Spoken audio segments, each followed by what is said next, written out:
The Capstone courses at Grantham University give students an opportunity to demonstrate that they have achieved the goals for learning established by the university. The course fosters the application of learning among university core curriculum and helps cultivate critical skills to support the student's career path.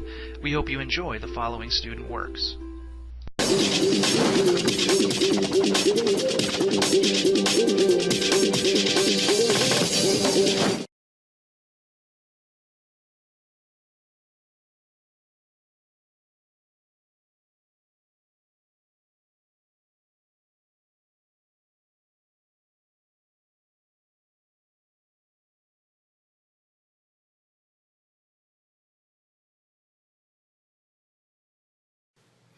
Hello, my name is Shawn Hinkle. This is my Capstone EE450 project.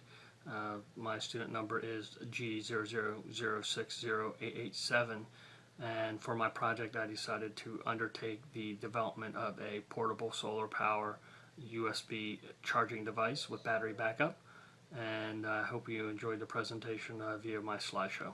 Thank you.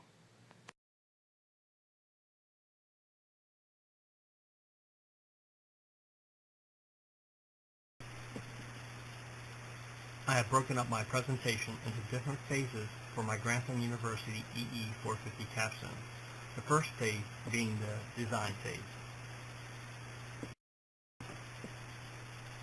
The first thing I did in the design was put my project into a block diagram. The diagram here is showing the 5 basic components of the solar charging unit: solar array, the converter control board, the battery pack, and the USB interface, and finally a USB device. A multi-sim schematic was roughly done with a rough simulation. Due to the fact that the software component database lacked the major components, I was forced to manually enter and configure them. Not feeling 100% with the sim, I didn't provide the schematic or any of the data related to multi-sim. After figuring out the basic design, I had to gather my component list. This list was derived from research on the internet for similar home projects in solar.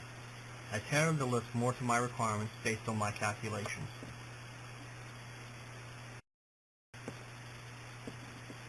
With a component list done, the next step in my project was to come up with a cost and budget for the project. This led to the development of my cost analysis spreadsheet shown here. After I did my first cost analysis, I decided that the budget was more than I had available. So I did some internet searches on the components I replaced with. What I came up with was actually where I could locally pick them up.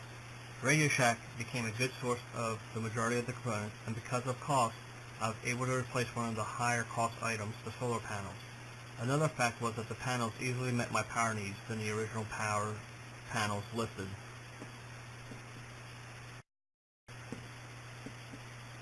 With the changes in components, this prompted for a revised cost analysis spreadsheet. My original forecast cost was approximately $172.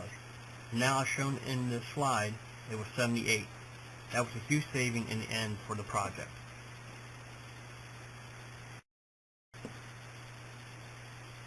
After the design phase was complete, I moved into the assembly phase.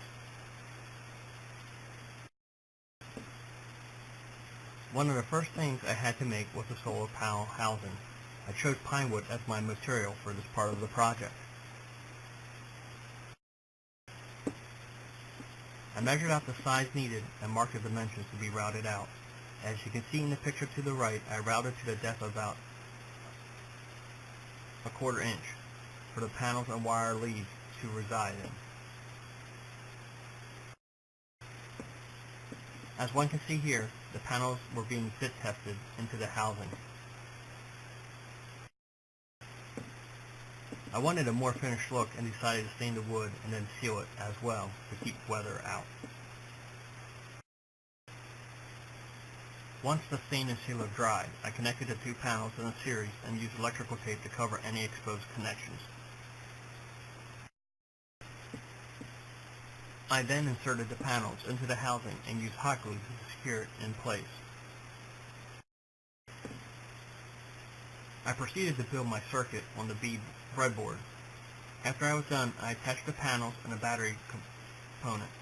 As I never worked at this level before and that my multi-sim was not completely accurate, I had to play with my circuit design to get the proper configuration. I decided it was easier for me to actually work on the breadboard than in multi-sim, since most of my components were relatively inexpensive if I was to damage any of the circuits.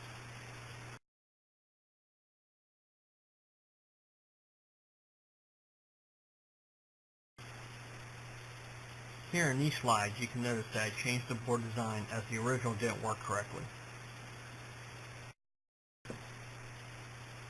In these pictures, I am showing the battery housing being connected.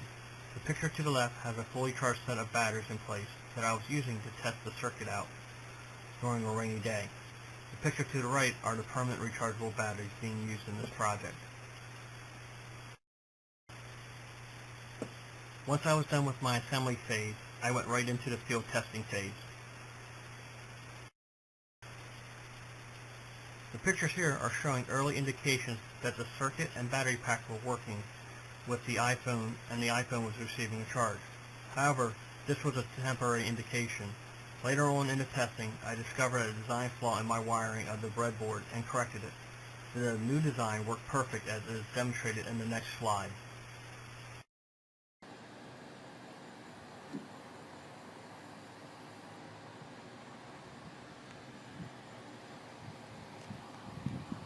Trying to demonstrate, as you can see, the power symbol is on the Android phone.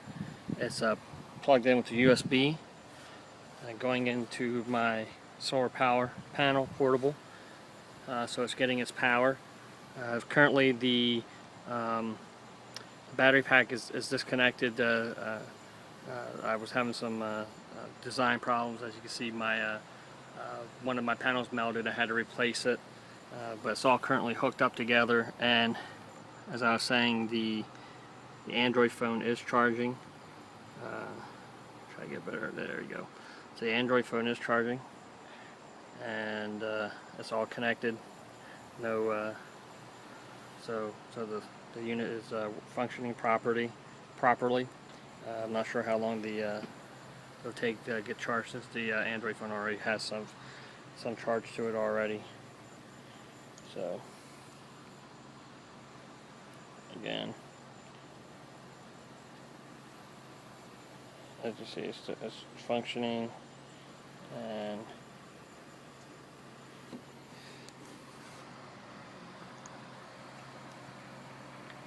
there we go. That's a better shot. It's actually charging on the unit from the USB device. It's all running fine.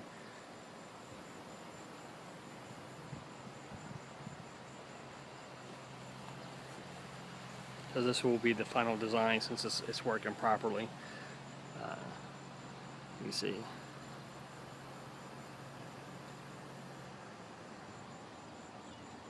And once more, just want to demonstrate that the unit is charging.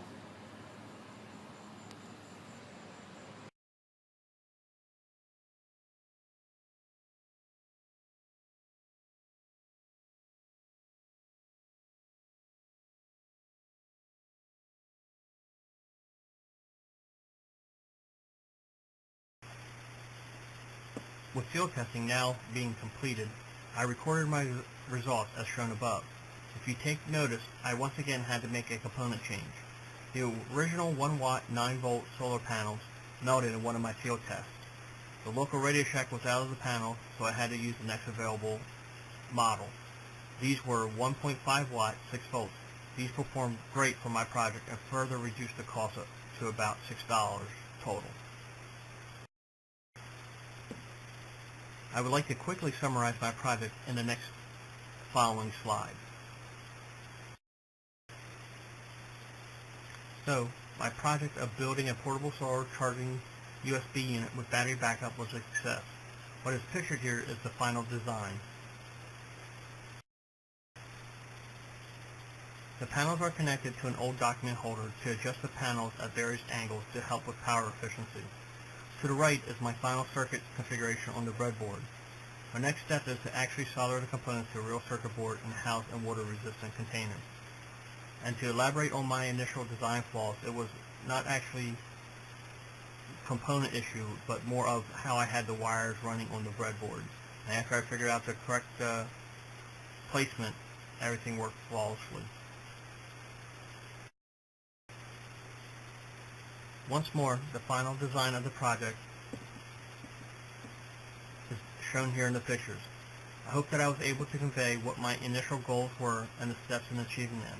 This concludes my Grantham University EE 450 Capstone presentation.